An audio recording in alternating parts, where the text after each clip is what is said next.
The projector bulb exploded on my third night, spraying glass across the empty theater at 3:47 a.m.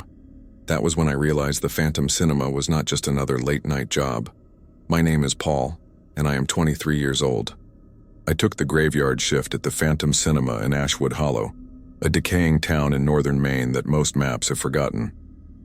The theater sits at the end of Crescent Street, a massive Art Deco building from 1927 that somehow survived when everything else in this town withered and died.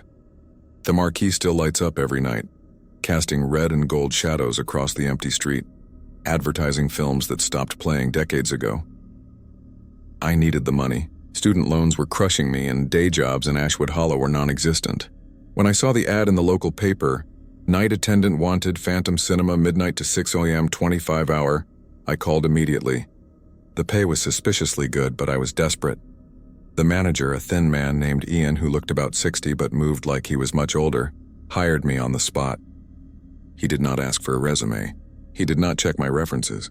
He just stared at me with his pale gray eyes for a full minute before sliding a piece of aged yellow paper across his desk. "Read these," Ian said, his voice dry as old leather. "Memorize them. Your life depends on it," I laughed nervously. He did not laugh back. The paper contained 12 rules, written in faded typewriter ink. Rule 1. The theater opens its doors at 11:45 p.m. You must be inside and have the doors locked by 11:50 p.m. exactly. Not 11:49 p.m., not 11:51 p.m. Exactly 11:50 p.m. Rule 2. At midnight, you will hear the projector in Theater 3 start on its own. Do not go to investigate. Do not turn it off. It will stop when it is ready. Rule 3. If you hear footsteps in the lobby when no one is there, remain behind the concession stand. Do not look over the counter. Count to 100. The footsteps will stop. Rule 4. Theater 7 is always locked. You do not have a key. You will never have a key. If the door to Theater 7 is ever open, leave the building immediately and do not return until sunrise. Rule 5. Between 1 a.m. and 2 a.m., you may hear voices coming from the bathrooms. These are not customers. Do not respond. Do not enter the bathrooms during this time. Rule 6.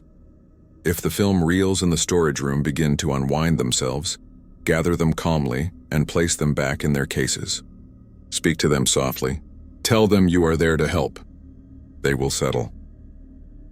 Rule 7. The old man in the gray suit who sits in the back row of Theater 5 is not alive. He will not respond if you speak to him.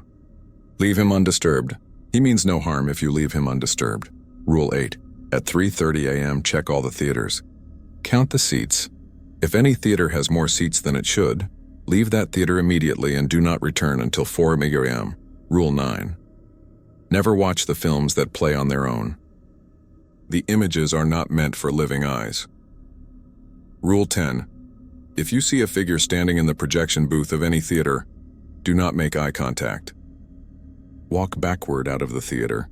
The figure will not follow if you do not look at it directly. Rule 11. At 5 a.m. you must walk through every theater and say, "The night is ending. Thank you for your patience." Say this clearly in each theater, even the empty ones.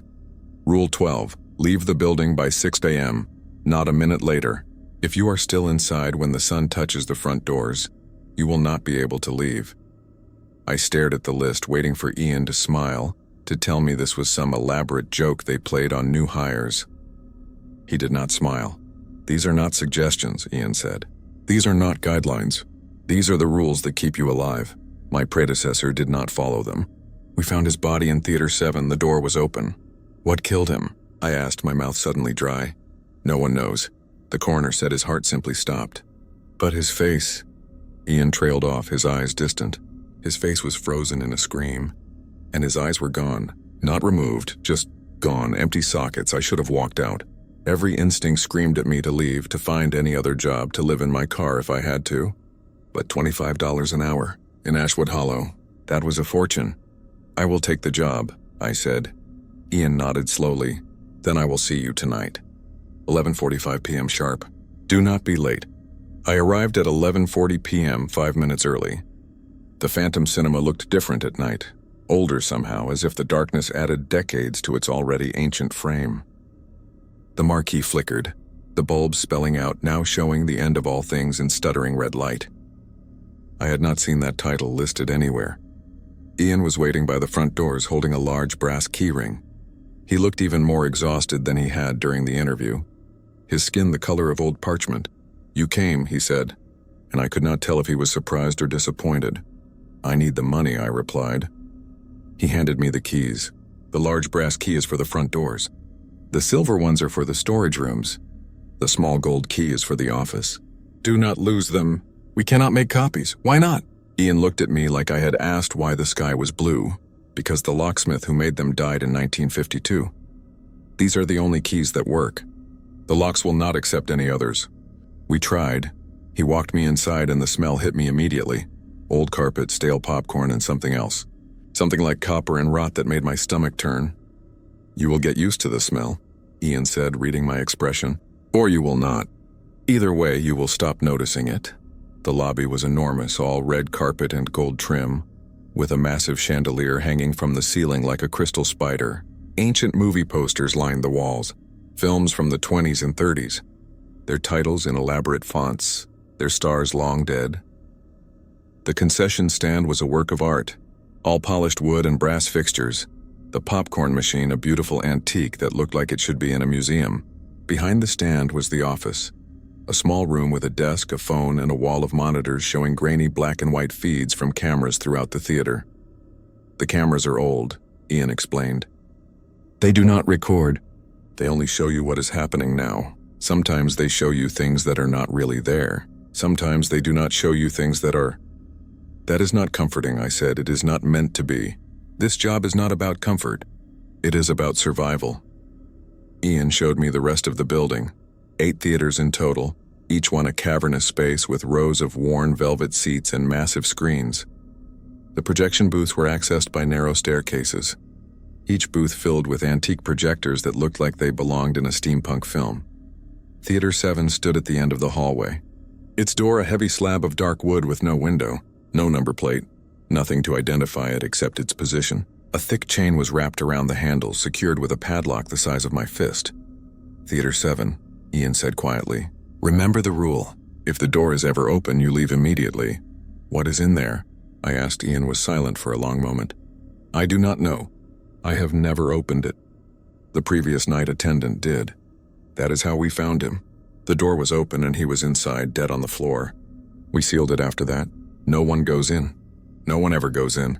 He checked his watch, an old pocket watch on a tarnished chain. 11:49 p.m. I need to leave. Lock the doors at exactly 11:50 p.m. Do you understand?" "Exactly. I understand." Ian walked to the front doors, paused, and looked back at me. "Paul, follow the rules." "All of them. Every single one. Promise me." "I promise." He nodded and walked out into the night.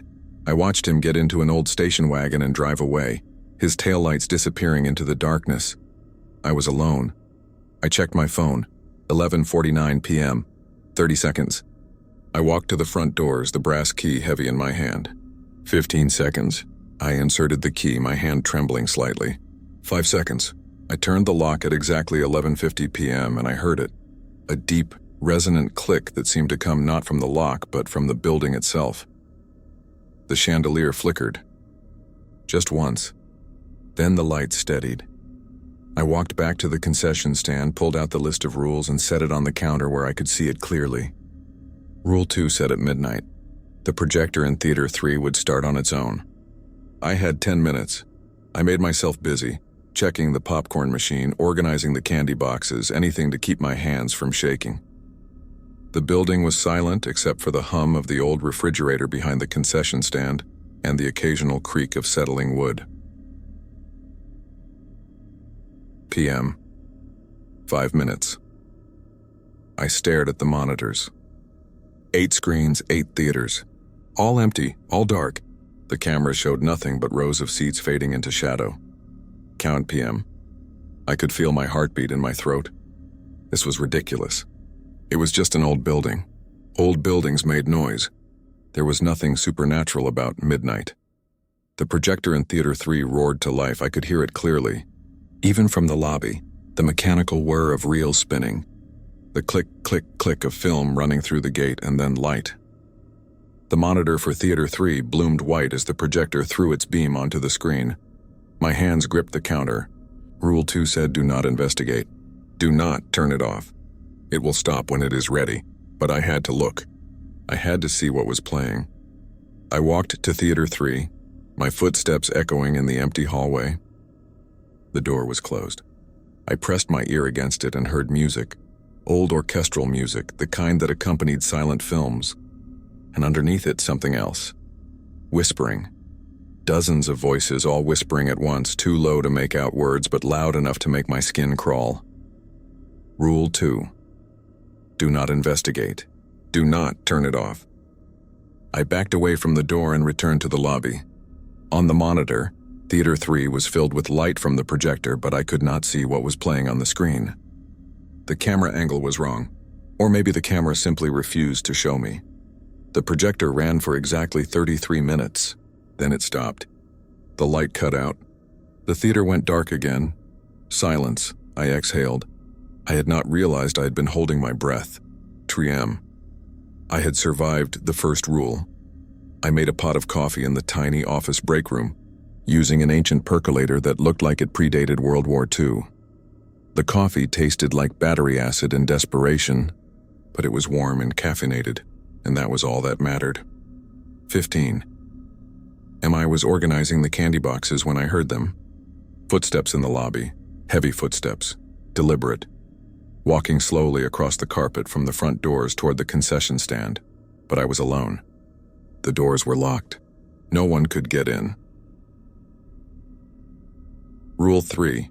If you hear footsteps in the lobby when no one is there, remain behind the concession stand. Do not look over the counter. Count to 100. The footsteps will stop. I ducked behind the counter, my heart hammering. The footsteps continued, closer, closer. I could hear them clearly now. Each footfall heavy enough to make the floor creak. I started counting. 1, 2, 3. The footsteps reached the concession stand. They stopped directly in front of it, on the other side of the counter. I could hear breathing.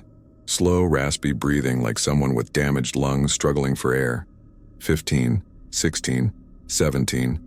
I wanted to look. Every fiber of my being screamed at me to look, to see what was standing 3 feet away from me. Rule 3. Do not look over the counter. 25, 26, 27. The breathing got louder, wet, rattling. Something dripped onto the counter above me. I heard it splash. I smelled copper. 40, 41, 42. A voice whispered, "Look at me." It was not a request. It was a command, spoken in a voice that sounded like grinding bones. "Look at me, Paul." It knew my name. 53, 54, 55. "Look at me, and I will show you everything. I will show you how you die." My hands were shaking. I pressed them against the floor, counting faster now. 70, 71, 72. "Coward," the voice hissed. "Coward." 88, 89, 90. The breathing stopped. The presence vanished.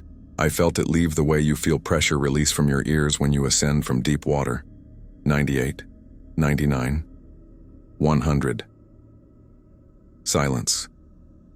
I waited another 30 seconds before I dared to look. I slowly rose and peered over the counter. The lobby was empty, but on the counter directly in front of where I had been hiding was a wet handprint. Dark red. The fingers were too long, the palm too wide. Not a human hand. The handprint was still dripping. I grabbed a rag and wiped it away, my hands trembling so badly I nearly dropped the cloth. The liquid was cold and thick, and it stained the rag a deep crimson that would not come out. I threw the rag in the trash and scrubbed my hands in the bathroom sink until they were raw. 1:47 a.m. I had survived the second rule. The night continued. Between 1 a.m. and 2 a.m. I heard voices in the bathrooms, men and women talking and laughing as if a party were happening inside. I did not investigate. Rule 5. At 2:30 a.m. I heard the film reels in the storage room begin to unwind. I found 3 reels on the floor, their film spilling out in long ribbons. I gathered them gently, speaking softly like the rule said. I am here to help. I am here to help. I will take care of you. The reels stopped unwinding. I placed them back in their cases, and I swear I heard something like a sigh of relief. At 3:30 a.m., I checked all the theaters. I counted the seats in each one, comparing the numbers to the list Ian had given me. Theater, 147 seats, correct, theater. 203 seats, correct, theater. 89 seats, correct, theater. 156 seats, correct, theater. 178 seats, correct. When I entered Theater 5, I saw him. The old man in the gray suit sitting in the back row, last seat on the right. He was perfectly still, his hands folded in his lap, his eyes fixed on the blank screen. He did not breathe. He did not blink. He was a corpse in a suit propped up in a theater seat. Rule 7, do not speak to him. Leave him undisturbed. I finished counting the seats, 178, correct, and backed out of the theater, never taking my eyes off the old man until the door closed between us. Theater 6, 134 seats. Correct. Theater 8, 167 seats. Correct. I did not check. Theater 7. Theater 7 stayed locked. At 5:00 a.m., I walked through every theater and spoke the words from Rule 11. The night is ending. Thank you for your patience. I said it in every theater, even Theater 7. I stood outside the chained door and spoke the words, and I heard something shift on the other side, something heavy dragging across the floor. At 5:58 a.m., I stood by the front doors, keys in hand, watching the sunrise creep across the street outside. At exactly 6 a.m., I unlocked the doors and stepped outside. The morning air had never tasted so sweet. Ian arrived at 6:15 a.m. in his station wagon. He looked at me carefully, studying my face. You followed the rules, he said. Yes. Good, same time tonight. He went inside, and I went home and did not sleep. By my 7th night, I had fallen into a routine. I knew the sounds of the building, knew when the projector would start, knew where to hide when the footsteps came. The Phantom Cinema was starting to feel normal, which was perhaps the most terrifying thing of all. But on the 7th night, something changed. I arrived at 11:45 p.m. and found Ian waiting with another man. He was young, maybe my age, with nervous eyes and a backpack slung over one shoulder. Paul, this is Andrew, Ian said. He will be training with you tonight. He is your replacement. My stomach dropped. Replacement? You have done well, Ian said. Better than I expected, honestly. But we need 2 people on staff. One for emergencies. Andrew will start next week, but tonight he observes. Andrew looked at me like I was a war veteran, which I suppose in a way I was. Is it really that bad? He asked. I thought about the handprint, the voices in the bathrooms. The thing behind the door in Theater 7, yes, I said. Follow the rules exactly. Do not deviate. Do not improvise. Ian handed me the keys. I will be back at 6 a.m., Andrew. Do everything Paul tells you. Everything. We went inside and locked the doors at 11:50 p.m. Andrew was jumpier than I had been on my first night, flinching at every creak and shadow. Relax, I told him. As long as you follow the rules, you will be fine. What happens if you do not follow them? He asked. I thought about what Ian had said about his predecessor. The empty eye sockets, the frozen scream. You die, I said simply. Midnight came, and the projector in Theater 3 started. Andrew jumped at the sound. What is that? Rule 2, the projector starts on its own. We do not investigate. What is it playing? I do not know. I have never looked. Why not? I showed him Rule 9. Never watch the films that play on their own. The images are not meant for living eyes. Andrew stared at the rule, then at the monitor showing Theater 3 flooding with light. What does that mean? Images not meant for living eyes? I do not want to find out, I said. At 1:15 a.m., the footsteps came. I grabbed Andrew and pulled him behind the concession stand. Stay down. Do not look. Count to 100. We counted together, whispering numbers while the footsteps circled the stand and the voice commanded us to look. Andrew was crying by 50. I did not blame him. At 100, the presence left. What the hell was that? Andrew gasped. I do not know. I have never looked. You have been doing this for a week and you have never tried to figure out what any of this is? Andrew, this job is not about understanding. It is about surviving. Follow the rules, go home. Collect your paycheck. Do not ask questions you do not want answered. But Andrew was young and curious, and curiosity in the Phantom Cinema was deadly. At 2:45 a.m., while I was in the office checking the monitors, Andrew disappeared. I found him standing outside Theater 3, his hand on the door handle. "Andrew, no. I just want to see," he said. "Just for a second." "What harm could—" "Rule 9, I said sharply. "Never watch the films." "Andrew, step away from the door. You are being paranoid. It is just a movie." He opened the door. The light from the projector spilled into the hallway and I saw what was on the screen. I only saw it for a second before I turned away, but that second was enough. It was not a movie. It was a window into somewhere else. Somewhere dark and vast and full of things that moved in ways that hurt to perceive. Things with too many limbs and not enough shape. Things that should not exist, and they saw us. I felt their attention turn, like the gaze of something vast and hungry focusing on two insignificant specks. Andrew screamed. Not a scream of fear, a scream of understanding. The scream of someone who had seen something that shattered their concept of reality. I grabbed him and slammed the door shut. Andrew collapsed, sobbing, his hands over his eyes. "I saw them," he whispered. "Paul, I saw them. They are waiting. They are always waiting. They are so hungry, so patient. So, stop," I commanded. "Do not think about it. Do not talk about it." But it was too late. Andrew had looked into the abyss and the abyss had looked back. At 3:30 a.m., I made my rounds to count the seats. Andrew stayed in the office, rocking back and forth, muttering to himself. I entered Theater 6 and counted 134 seats. Then I recounted. 136 seats, my blood went cold. Rule 8. If any theater has more seats than it should, leave that theater immediately. But I had to be sure. I counted again, walking down each row. Row A, 12 seats. Row B, 12 seats. Row C, 12 seats, I continued counting, my hands shaking. And then I reached row G, 14 seats. There should have been 12. And in the 2 extra seats at the very end of the row sat 2 figures. They were not human. They had the shape of humans, the silhouette, but something about them was wrong. Their proportions were off. Their heads too large. Their limbs too long. They sat perfectly still, facing the blank screen. I backed toward the exit, not taking my eyes off them. Rule 8, leave immediately. Do not return until 4 a.m. But as I reached the door, one of the figures turned its head, slowly, impossibly slowly. Its face was a blur, as if my eyes refused to focus on it, but I saw its mouth, a gash too wide, splitting its face from ear to ear, filled with teeth like broken glass. It smiled at me. I ran. I burst into the office where Andrew was still muttering to himself. I locked the door and checked the monitors. Theater 6 showed 134 seats. Empty. The 2 figures were not there, but I had seen them. I knew I had seen them. At 4 a.m. exactly, I unlocked the office door. I had to check Theater 6 again to complete my rounds. The rule said I could return at 4 a.m. I walked back to Theater 6, my flashlight beam trembling. I opened the door, 84 seats. All empty. I counted quickly.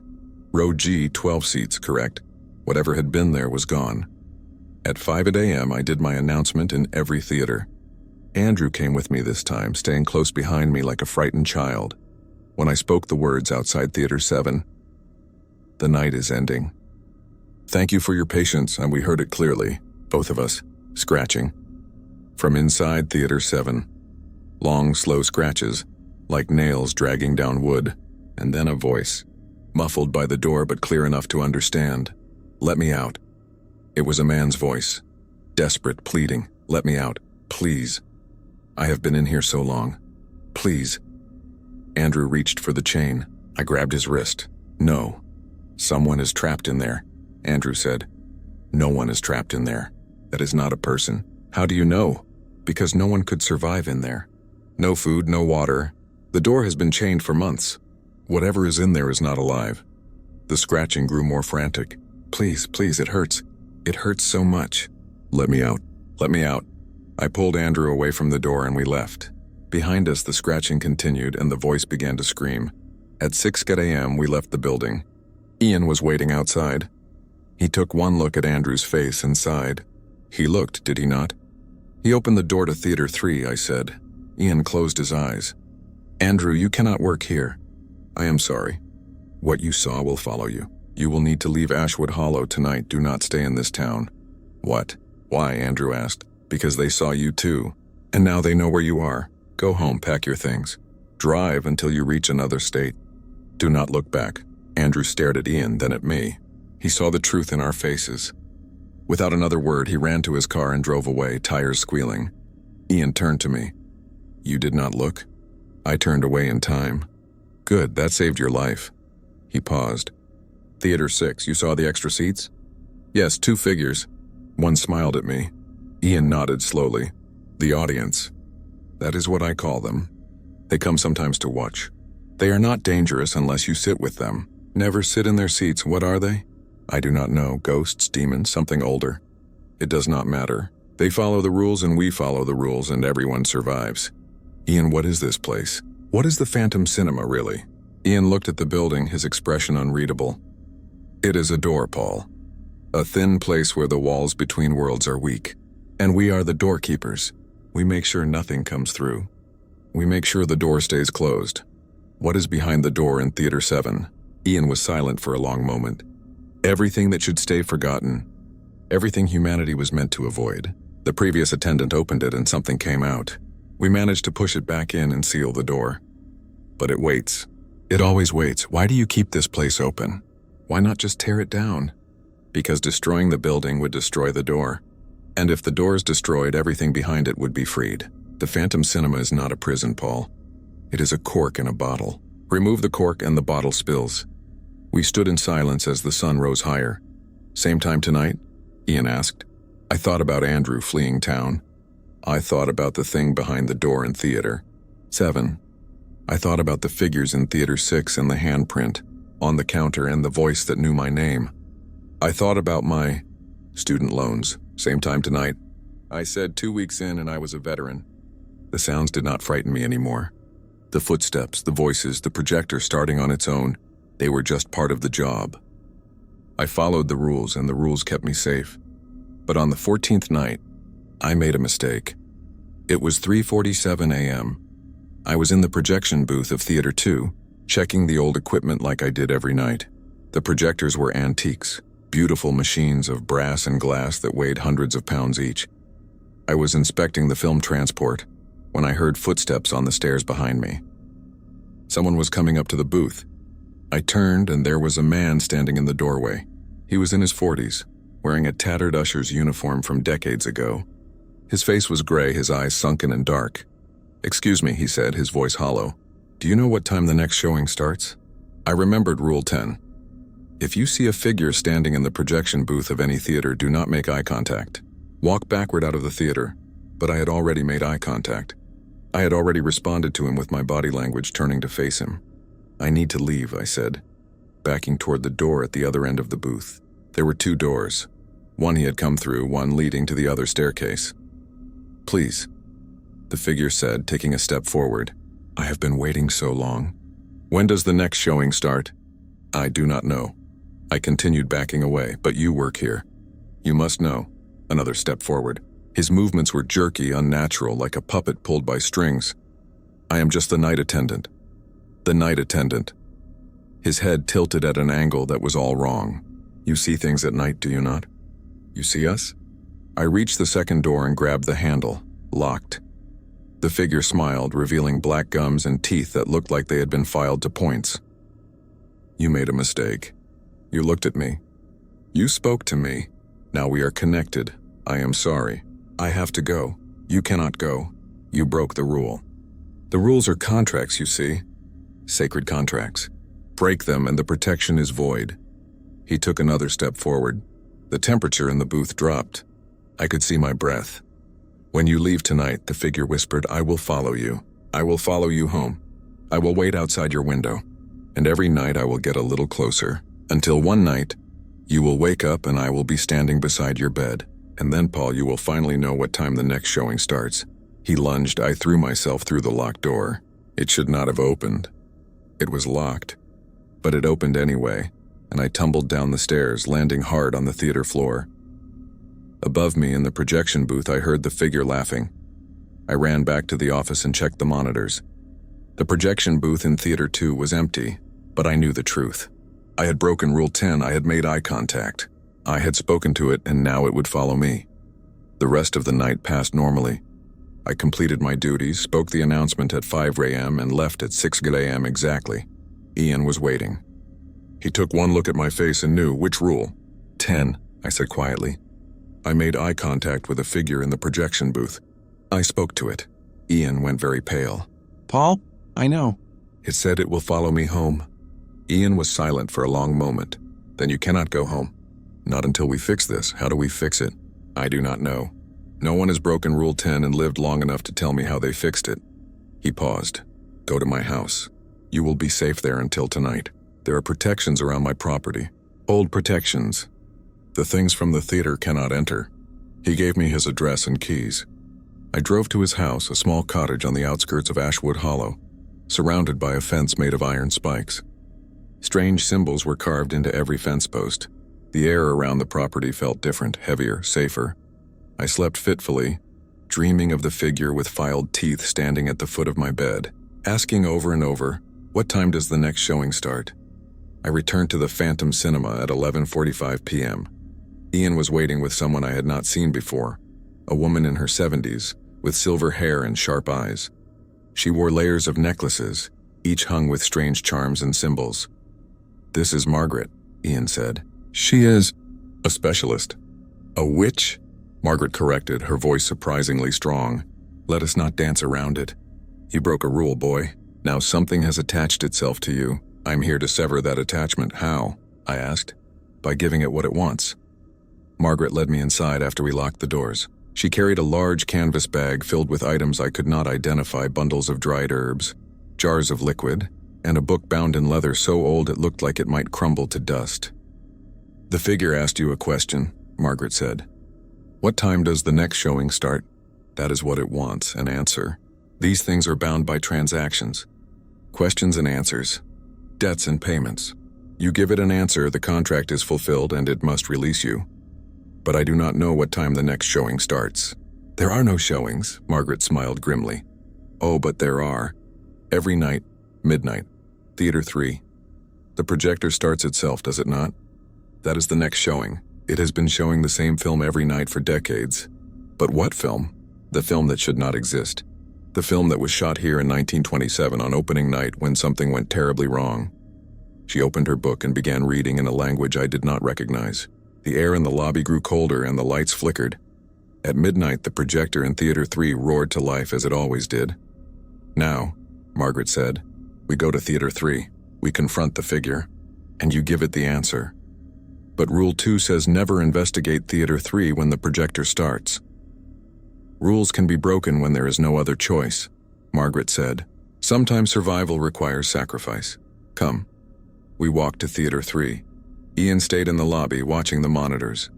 Margaret pushed open the door and we entered. The projector beam cut through the darkness, displaying its film on the massive screen. I had been told never to watch, but now I had no choice. I looked at the screen. It showed the Phantom Cinema. This lobby. This theater. But from 1927 opening night. People in elegant dresses and suits filled the seats, laughing and talking, waiting for the show to begin. Then the film changed. The people began to scream. Something was wrong with the screen.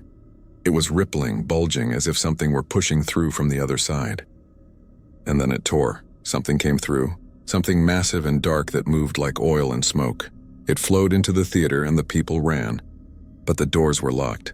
They pounded on the exits while the thing consumed them one by one. The film showed their faces as they died, faces frozen in terror, faces with empty eye sockets.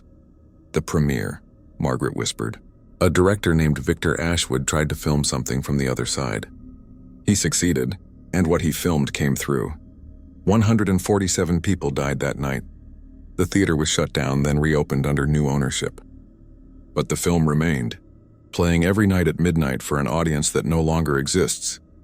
In the back row of Theater 3, I saw him, the figure from the projection booth. He sat in the last seat watching the screen, his head tilted at that wrong angle. Go, Margaret urged. Give him the answer. I walked down the aisle, my legs trembling. The figure did not turn to look at me until I was standing right beside him. You came, he said, and his voice was filled with something like joy. I knew you would. When does the next showing start? I swallowed hard. Midnight. The next showing starts at midnight. Every night forever. The figure stared at me for a long moment.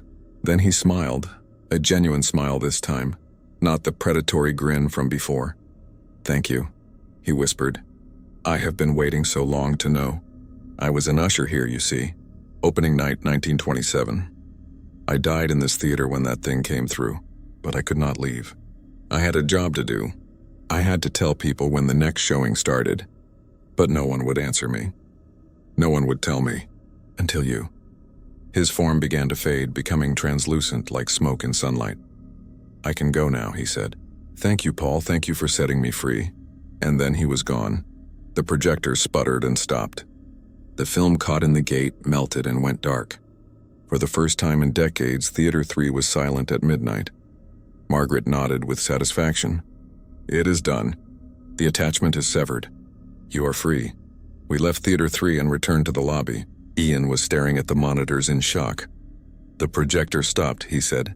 "After all these years, it finally stopped." "One spirit has been released," Margaret said, gathering her things. "But there are others. So many others. They are all trapped here, Paul. Every person who died that night. They haunt this theater, following the same routines they followed in life. The old man in Theater 5, the voices in the bathrooms, the footsteps in the lobby. All of them are waiting for someone to see them, to acknowledge them, to set them free." "What about Theater 7? I asked. "What is behind that door?" Margaret's expression darkened. "That is not a spirit. That is something else. Something that came through with the film and never left. Victor Ashwood tried to send it back. He locked himself in Theater 7 with it, thinking he could contain it, could somehow reverse what he had done. But you cannot uncreate what has been created.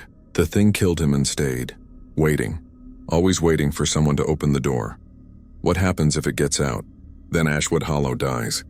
Then the state dies. Then everything dies. That thing is hunger given form. It consumes. It is all it knows how to do." She looked at me intently. "Never open that door, Paul, no matter what you hear. No matter who calls to you from inside, never open it." She left and Ian and I were alone in the lobby. "You have seen more in 2 weeks than most people see in a lifetime," Ian said quietly.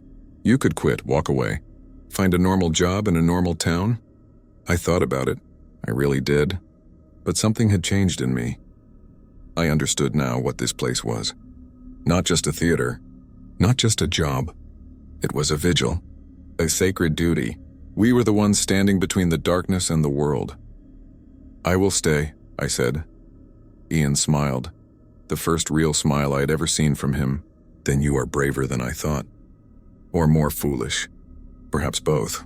The rest of the night passed quietly.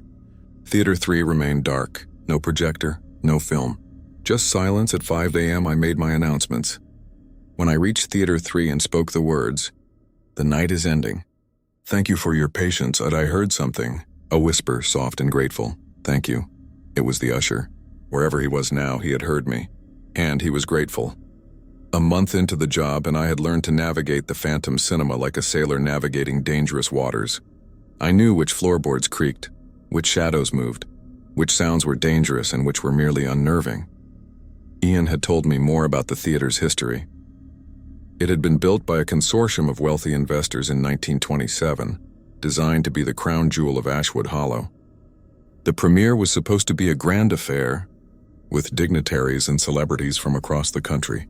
But Victor Ashwood, the director commissioned to create a special film for the opening, had become obsessed with the occult. He believed he could capture images from beyond the veil, could film the realm of the dead and bring it to life on screen. He succeeded, and it destroyed him. The theater changed hands many times over the decades. Each owner tried to make it profitable, but strange accidents and unexplained deaths kept audiences away. Eventually, it became what it was now. A relic, a monument staffed by those desperate enough or crazy enough to work the night shift. "Why do you do it?" I asked Ian one morning. "You could leave, find another job." Ian looked at me with his tired, ancient eyes. "Because someone has to. If this theater closes, if there is no one here to maintain the rules, the things inside will escape. They will spread. Ashwood Hollow will become what this theater is, a thin place, a door to somewhere else. And then it will spread beyond Ashwood Hollow. I have seen it happen in other places, towns that died overnight, Cities where everyone vanished. It always starts with a door left unguarded. How many places like this are there? More than you want to know. Thin places, haunted places, doors that must never be opened. And people like us watching them, making sure they stay closed. It was a sobering thought. We were not alone in this vigil. Across the country, across the world, there were others standing watch over doors to darkness. On my 30th night, something new happened. At 2:17 a.m., all the lights in the theater went out at once. Not flickering, not dimming, just instant, complete darkness. I fumbled for my flashlight, my heart racing. This had never happened before. This was not in the rules. I heard the front doors rattle, hard, as if something enormous were slamming against them, trying to get in. Then I heard it, a voice on the phone in the office. But the phone was not ringing. It was just speaking, the receiver still in its cradle, a voice emanating from it like a radio transmission from hell. "Paul," the voice said. It was deep and wrong, like multiple voices speaking in unison. "Paul, we know you are there. We have been watching you. You are strong. You follow the rules. You respect the dead. We appreciate that." I grabbed the phone receiver. "Who is this?" "We are the audience. We are the ones who watch from the extra seats. We are the ones who died here, who were consumed, who became part of this place. We are Theater 7, Paul. We are what waits behind the door." My blood turned to ice. "We want you to know," the voice continued, "that you are safe. You have earned our respect. You do not disturb us. You keep the rules. And so we will keep you safe from the others, from the things that want to break through, from the hungers that claw at the walls. What do you want from me?" "Nothing. We simply wanted you to know. You are under our protection now. But Paul, others will come.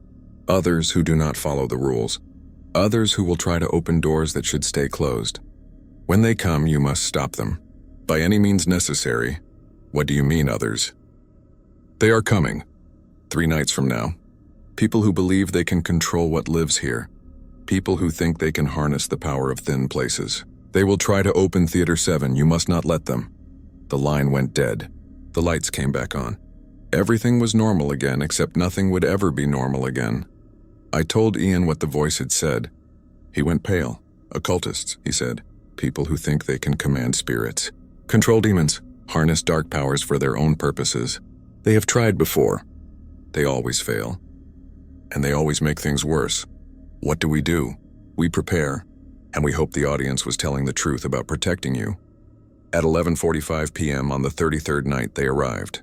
3 people, 2 men and a woman, all in their 30s, all dressed in black, all carrying bags filled with candles, chalk, and books bound in leather.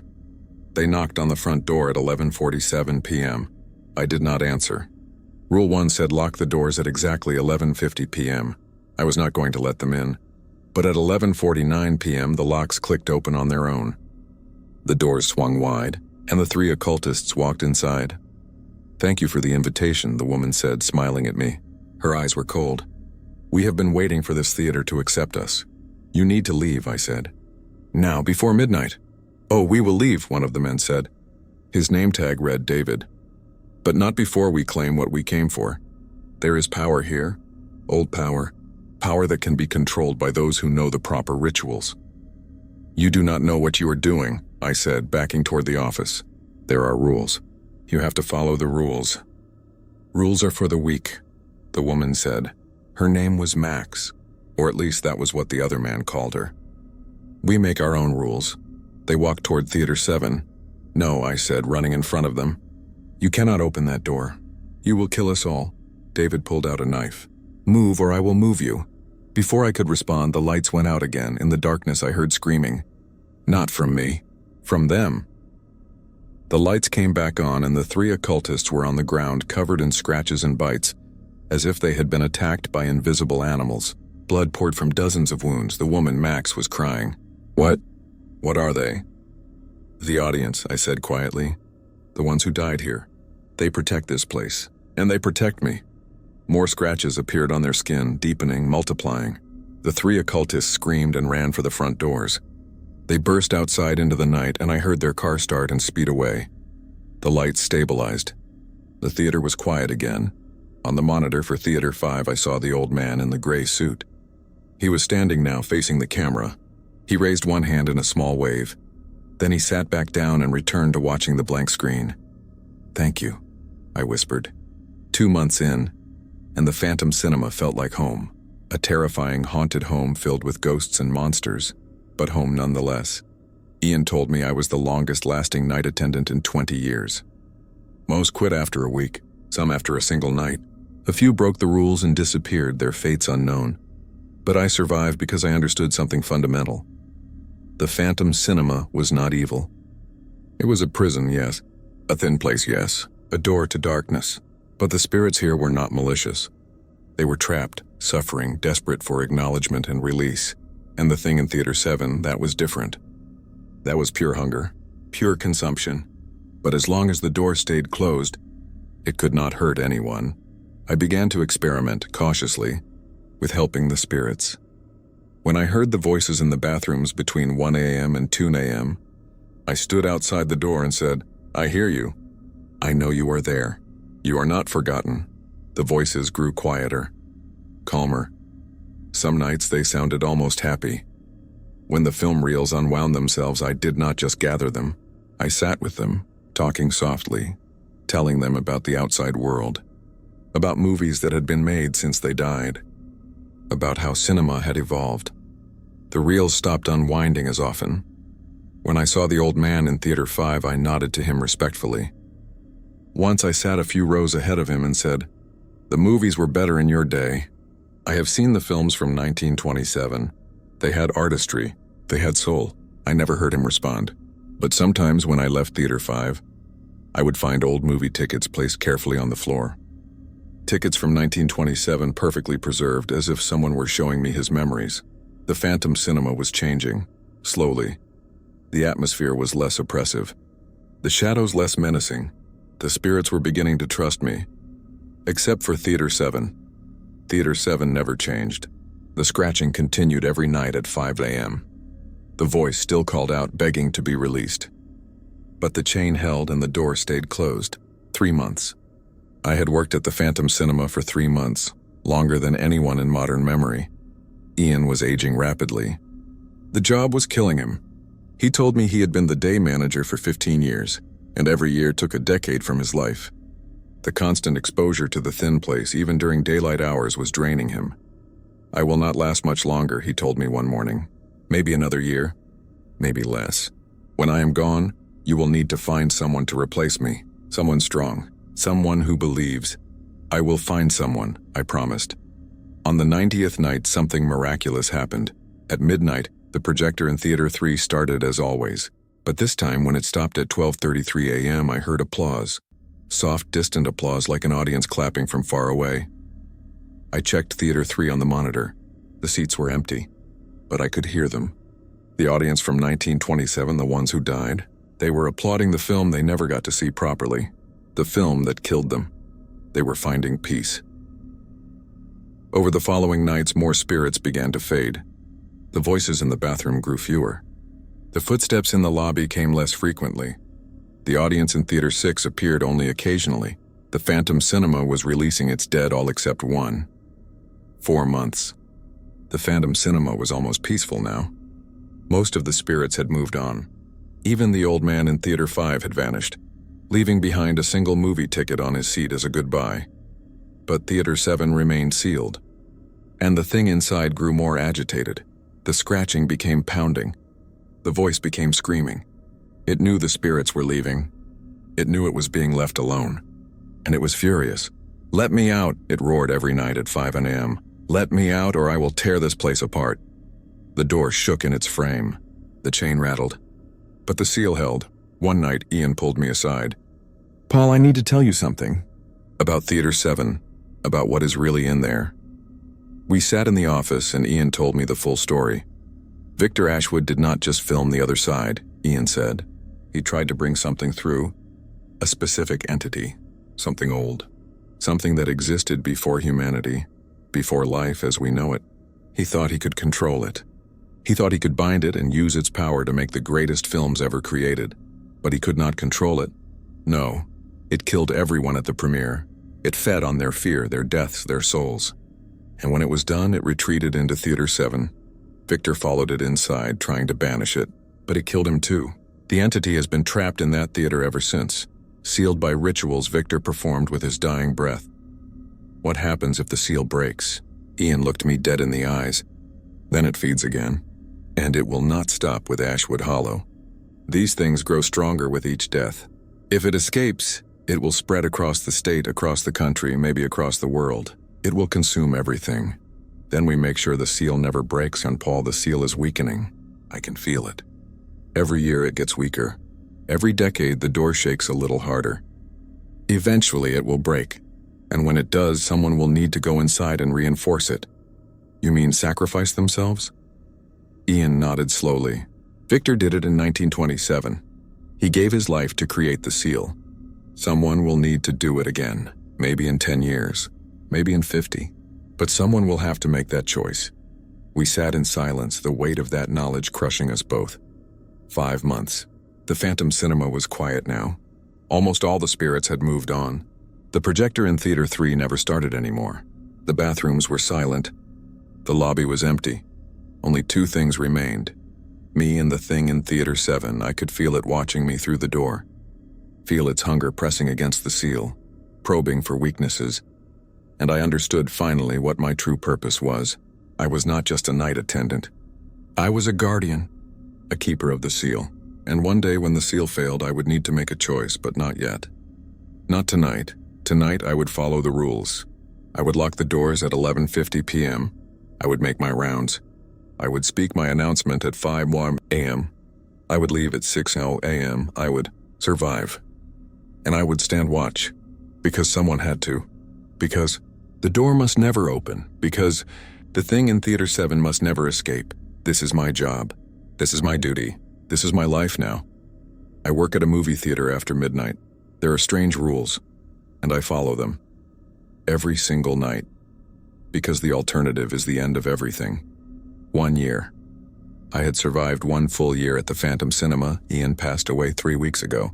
Heart attack, the doctors said. But I knew better. The job had finally taken everything from him. He died protecting this place just like Victor Ashwood had. Just like I would someday. I was the manager now, day and night.